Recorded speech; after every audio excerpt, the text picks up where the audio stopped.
దేశం మొత్తం మీదున్న best gold sellers, best designs ఇప్పుడు హైదరాబాద్ లో pan India jewel show. Don't miss it. మనవాడు కాడో ఎవడో బయట వచ్చి చెప్తే తప్ప తెలుసుకోలేని స్థితిలో ఉన్నాం మనం. వాడు వచ్చాడని ముగ్గులేశారు, వాడు తింటాడని గారెలేశారు, వాడు వారసుడని మా మీద కేకలేశారు. ఇప్పుడు చూడండి, నలుగురిలో ఎదవలం అయిపోయాం. అందుకే ఎవడన్నా వస్తే వెంటనే తలుపు తీయడం కాదు, ముందు ఆరాధియాలి. 12 ఏళ్ల తర్వాత అడ్రస్ వెతుక్కుంటూ ఇంటికి వచ్చిన వాడిని పార్థు కాకుండా ఇంకెవరనుకుంటావండి? Post man అనుకోవచ్చుగా. దేవుడి దగ్గర 3 పడ్డాక పోలీసులు వచ్చారు. అదే ముందు వచ్చుంటే ఏముంది, తీసేసిన ఆకులు, ఎత్తేసిన కుర్చీలు, పీకేసిన పందిరి, ఆటి పక్కన మన అమ్మాయి. లైఫ్ లాంగ్ పెళ్లి పెటాకులు లేకుండా పడి ఉండేది. ఎంత ఈజీగా ఉన్నాయి ఆ మాట. పీటల మీద పెళ్ళి అయిపోతే ఇంకేమైనా ఉందా? 10 లక్షలు ఖర్చు పెట్టి చేశాం. ఆయన కర్మ కాకపోతే పూజారి గారింటికి రావుడు పోవడం ఏంటి, మన ఇంటికి రాక్షసుడు రావడం ఏమిటి చెప్పు. అసలు మన పార్థుని కూడా వాడే చంపేసి ఉంటాడన్నయ్య. ఏమో. శివారెడ్డిని చంపినట్టుకి ఇదో పెద్ద లెక్క చెప్పు. బాగా చెప్పావు. ఇంకా నయ్యం, పోలీసులు రావడం ఆలస్యమైనట్టయితే వీడిని అనుమానిస్తున్నాను, నన్ను చంపేసి ఉండేవాడు. ఏమో. కరెక్ట్ సార్, ఆడు చాలా దుర్మార్గుడు అండి. ఎంత దుర్మార్గుడు కాకపోతే నాయన నెత్తి మీద తుపాకీ పెట్టి మీ పొలంలోంచి కంచి ఏం చేస్తాడు చెప్పండి. ఆడేం చేసినా మీ ఎవరికే తెలియదండి. మీ అమ్మాయి పెళ్లికి 10 లక్షలు ఖర్చు అయిందండి. మీరు పొలం అమ్మలేదు, మీ ఆడోళ్ళు బంగారం అమ్మలేదు, మన కృష్ణమూర్తి గారు గవర్నమెంట్ ఆఫీసర్ అయినా లోన్ తీసుకురాలేదు. మరి ఎలా జరిగిందండి? ఆడిచ్చాడండి. తాతగారికి 10 లక్షల రూపాయలు చెక్ ఇచ్చాడండి. ఈ విషయం మీ ఎవరికైనా తెలిసిందండి? తెలీదండి. పైగా మొత్తం మీరే ఖర్చు పెట్టి పెళ్లి చేసామనే ఫీలింగ్ లో ఉన్నారు చూసారండి. అందుకనండి ఆయన దుర్మార్గుడు అనేది. ఎప్పుడు చీకట్లో ఉండే పూజారి గారి ఇంటికి కరెంట్ వచ్చింది, వాళ్ళ అమ్మాయికి ఆపరేషన్ అయ్యి ఇంటికి వచ్చింది, అసలు వాళ్ళ ఇంటికే ఓ కళ వచ్చింది. వీటన్నిటికీ డబ్బులు ఎవడిచ్చాడండి? మళ్ళీ ఈడే 3 లక్షలు ఇచ్చాడు. నేనే సాక్ష్యం. ఎవరికైనా తెలిసిందండి? పాపం పూజారి గారికి ఏమో చీకట్లో కనపడక ఈయన చూసి రావడం అనుకుంటున్నారు. మీకు తెలిసినట్టు రాక్షసుడు అని తెలియదు కదండి. ఇంక మీరేం భయపడక్కలేదు సార్. తప్పు బయటపడిపోయింది కదా, ఈ పాటికి పారిపోయి ఉంటాడు.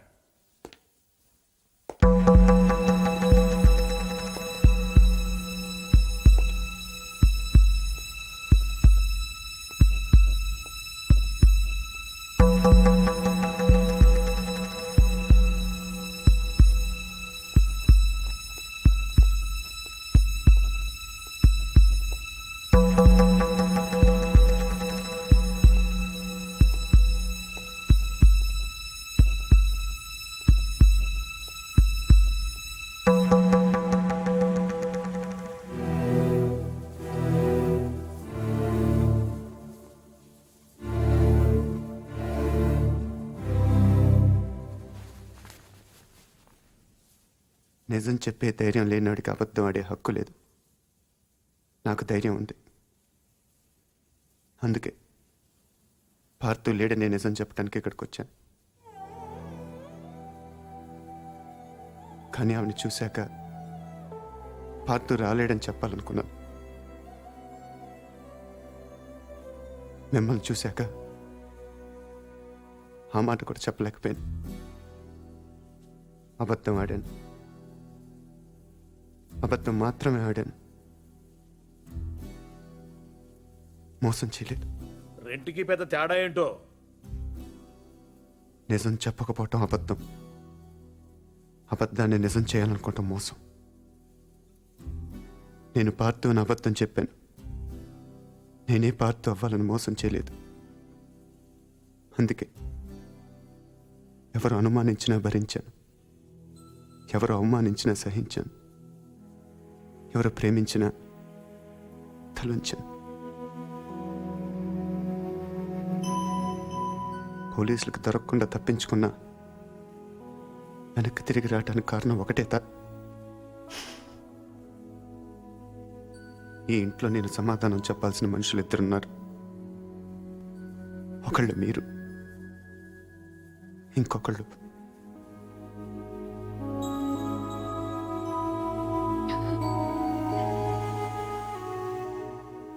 వచ్చాను, చెప్పాను. ఇంకా మీ ఇష్టం.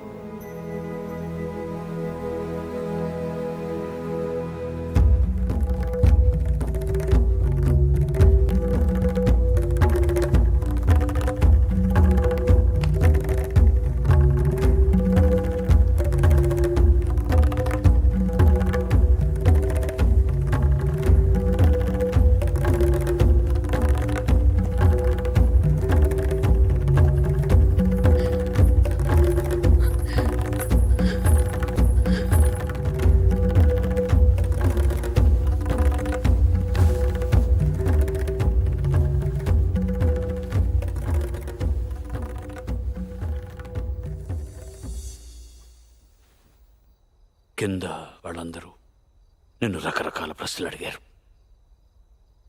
ఎందుకు నువ్వు పార్థు అని అబద్ధం చెప్పావు, ఎందుకు అలా చేశావు, ఎందుకు ఇలా చేశావని. నేను ఒకే ఒక్క ప్రశ్న అడుగుతున్నాను, సమాధానం చెప్తావా?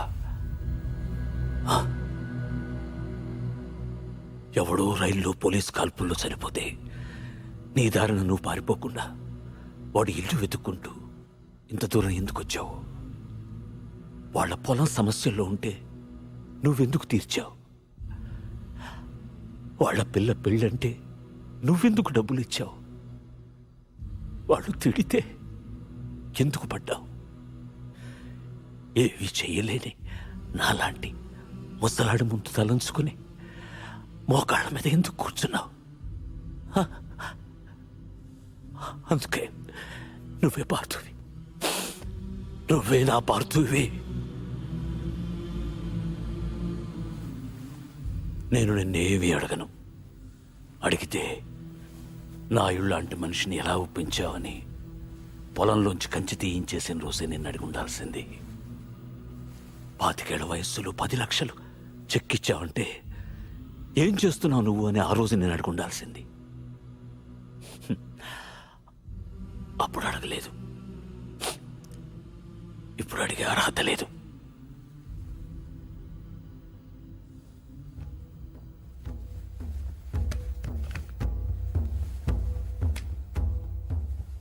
ఇది నా కొడుక్కు నేను కొనిచ్చాను. అప్పుడు వాడి ప్రాణాలు తీసింది, ఇప్పుడు నీ ప్రాణాలు కాపాడుతుంది. నువ్వు నేరం చేసావని వాడెవడో అన్నాడు, ఇప్పుడు యుద్ధం చేయమని నేను చెప్తున్నాను.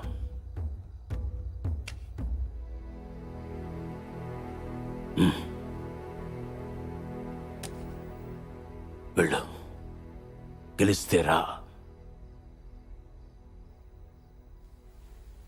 కలవకపోతే నువ్వేమైపోయావనే నిజం నాకు తెలియనివ్వకు. ఈ వయసులో నాకు కావాల్సింది అబద్ధాలు నిజాలు కావు, జ్ఞాపకాలు. నీ వల్ల అవి నాకు బోల్డెన్నున్నాయి, చాలు.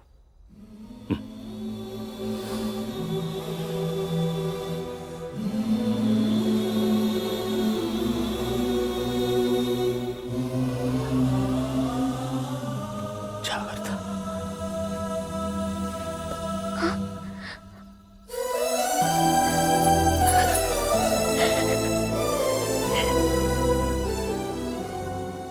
నేను వస్తాను.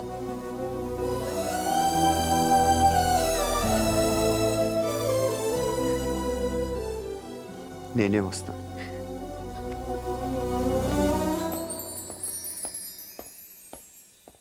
పొజిషన్ అంటే బ్రహ్మాండంగా ఉందండి. ఉత్తరాంధ్ర కూడా స్వీప్ అని అంటున్నారు. 30కి దగ్గర. తర్వాత మాడతా 30 అంటే మనుషులు కాదు కానీ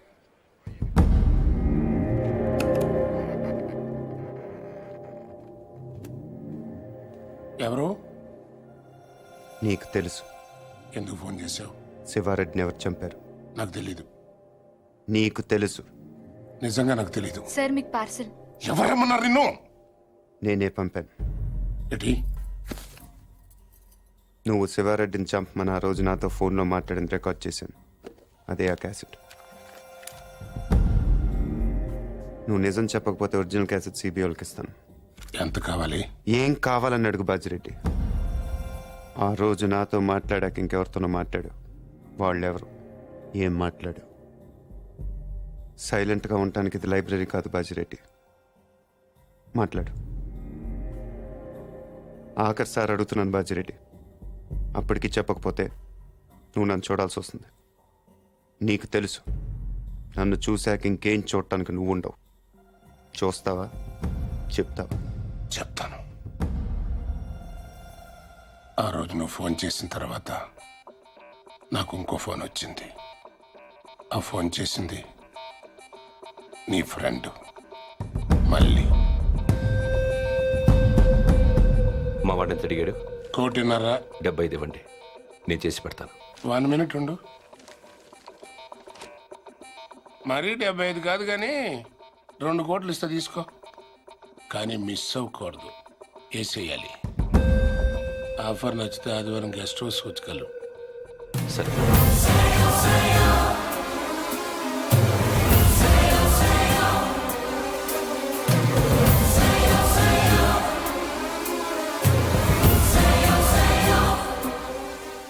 మళ్ళీ ఎక్కడ? కావాలంటే నువ్వు వాడిని చంపేసుకో, నేను అడ్రాను. రేపు నేను సీఎం అయిన తర్వాత నీ మీదకి ఏ కేసు రాకుండా నేను చూసుకుంటాను. ప్లీజ్ దీని ఒరిజినల్ కేసెట్ నాకు ఇచ్చేసేయి. సారీ బాజిరెడ్డి, నేను అబద్ధం చెప్పాను. నువ్వు ఆ రోజు మాట్లాడింది రికార్డ్ చేయలేదు. మరిది ఎంటీ. కానీ ఇప్పుడు మాట్లాడింది రికార్డ్ చేశాను.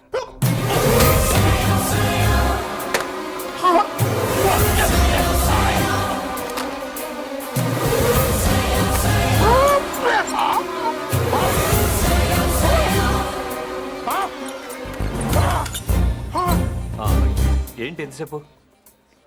ఫోన్ డెడ్ అయింది. చాలా బిజీగా ఉన్నారు. Evening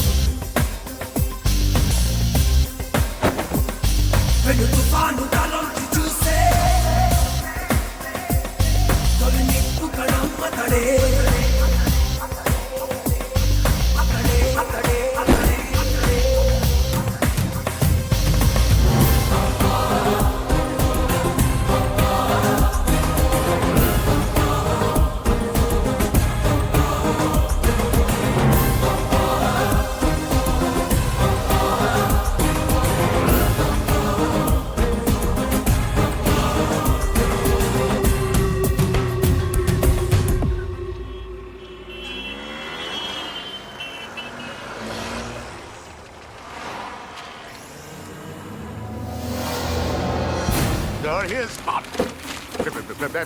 Come on, get the car, get the car.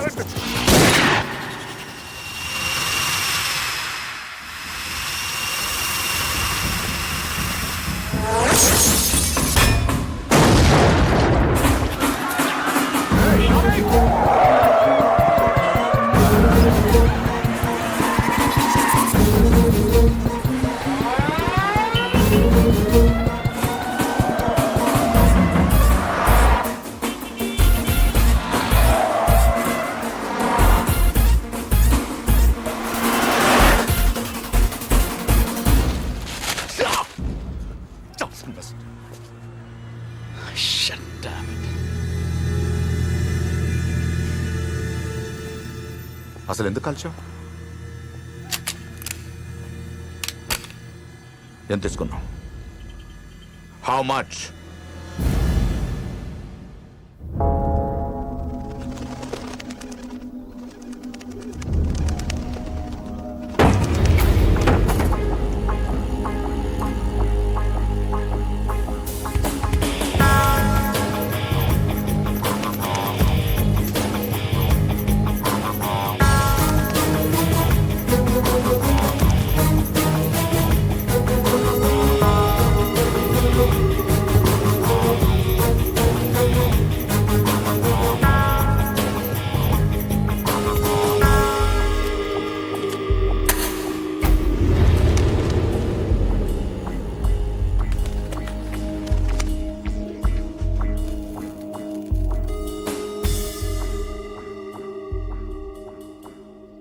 ఎందుకు చేసావు మళ్ళీ?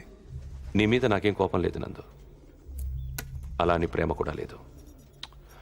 ఇద్దరం కలిసి ఒకరిని చంపేవాళ్ళం, అంతేగాని ఒకళ్ళ కోసం ఒకళ్ళు చచ్చేంత రిలేషనే లేదుగా మన ఇద్దరికి. ఒకళ్ళనొకళ్ళు చంపుకునే అంత గొడవలు కూడా లేవుగా మన ఇద్దరికి. నేను అవే ఆలోచించలేదు నందు. ఎస్కేప్ చేస్తే నువ్వు 50 లక్షలు ఇస్తావు, చంపితే బాజిరెడ్డి 2 కోట్లు ఇస్తాడు.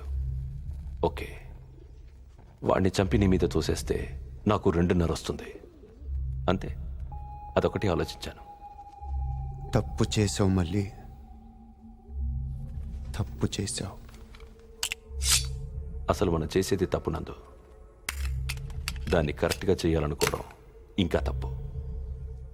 చంపడం తప్పు కాదు మళ్ళీ, మన్ని చంపాలనుకునే వాడిని చంపటం యుద్ధం, మన్ని కావాలనుకునే వాళ్ళని చంపటం నేరం, మన్ని మోసం చేయాలనుకునే వాడిని చంపటం న్యాయం. నువ్వు నేరం చేశావు.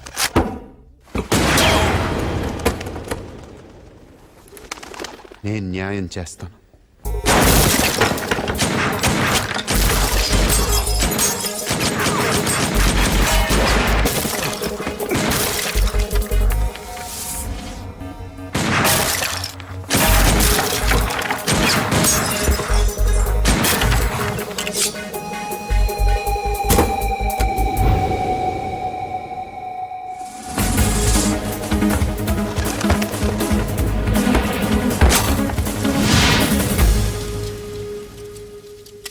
లేట్ అయ్యో మళ్ళీ.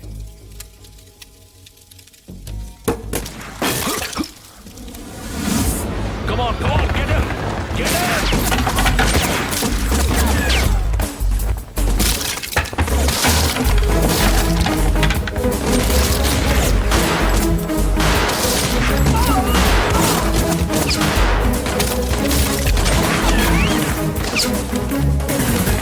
Come on, get him faster! Hey, go that side, look it!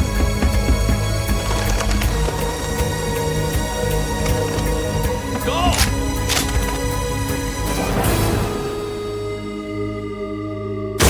Shoot him!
నందు.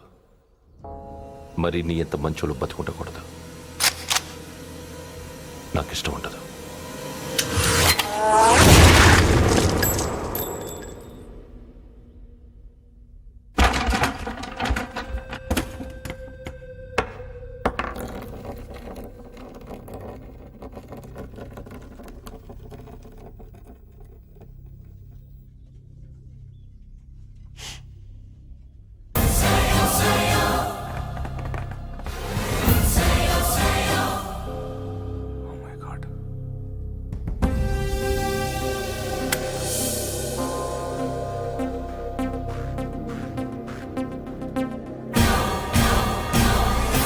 దివంగత ప్రతిపక్ష నాయకుడు శివారెడ్డి కుమారుడు ప్రతాప్ రెడ్డి కందుకూరు నియోజకవర్గం నుంచి భారీ మెజారిటీతో ఎన్నికయ్యారు. ఇప్పటికే 175 సీట్లు రావడంతో నవసమాజ్ పార్టీ ప్రభుత్వ ఏర్పాటు దాదాపు ఖరారైనట్టే. ముఖ్యమంత్రి అభ్యర్థిగా శ్రీ బాజిరెడ్డి పేరు పరిశీలనలో ఉన్నట్టు తెలుస్తోంది.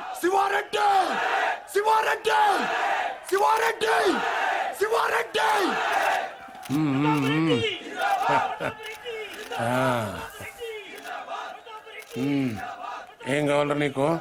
హోమా, రెవెన్యూ, ఫైనాన్సా? మా అయ్యన్ చంపినోడి ఫోటో కావాలి బాబాయ్. నువ్వు సీఎంగా ప్రమాణ స్వీకారం చేస్తుండే పాటికి నటి రోడ్డు మీద అడ్డంగా నరికేస్తాను కొడుకుని. ఇప్పుడు ఆ గొడవలను ఎందుకు లేరా, సరదాగా ఎంజాయ్ చేయి. సార్, మీ గురించి ఎవరో రవంట సిబిఐ నుంచి వచ్చారు.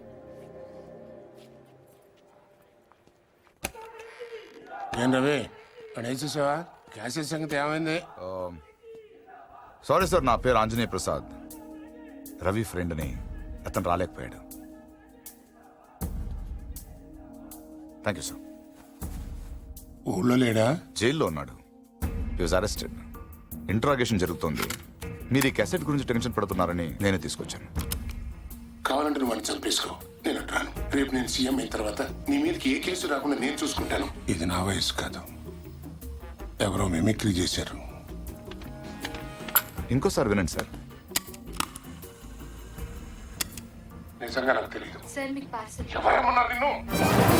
వాడెవడో కానీ మీ సెక్రటరీ వాయిస్ కూడా బాగానే ఇమిటేట్ చేశాడు. వీడియోలు చూపిస్తేనే గ్రాఫిక్స్ అంటున్నారు.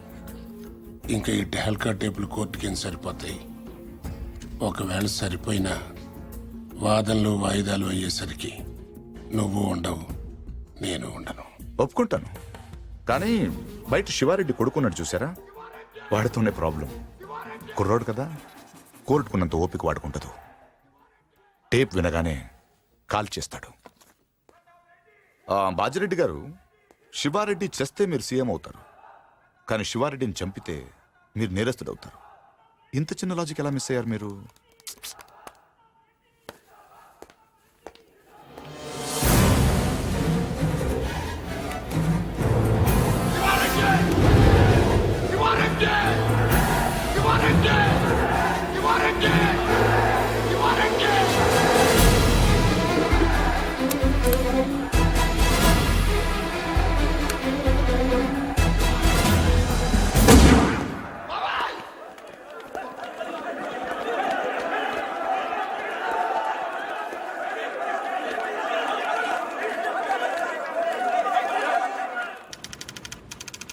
పార్థు, నువ్వు నాకు అన్నీ ఇచ్చావు. ఇల్లు, తాతయ్య, ప్రేమ, అన్నీ. నేనే నీకేమి ఇవ్వలేకపోయాను, కనీసం కప్పు కాఫీ కూడా. నేను నీ పేరు తీసుకున్నాను కాబట్టి దానికి చెడ్డ పేరు రాకుండా బతుకుతాను. అదే నేను నీకు ఇవ్వగలిగేది.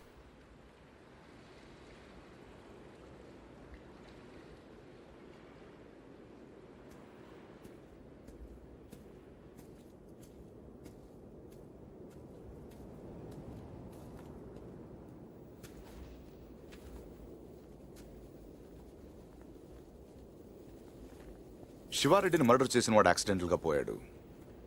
ప్లాన్ చేసిన వాడు ఆత్మహత్య చేసుకున్నాడు.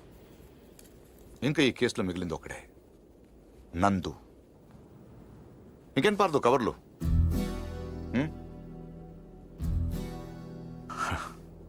గో, తాతయ్య గారికి సారీ చెప్పానని చెప్పు. By the by,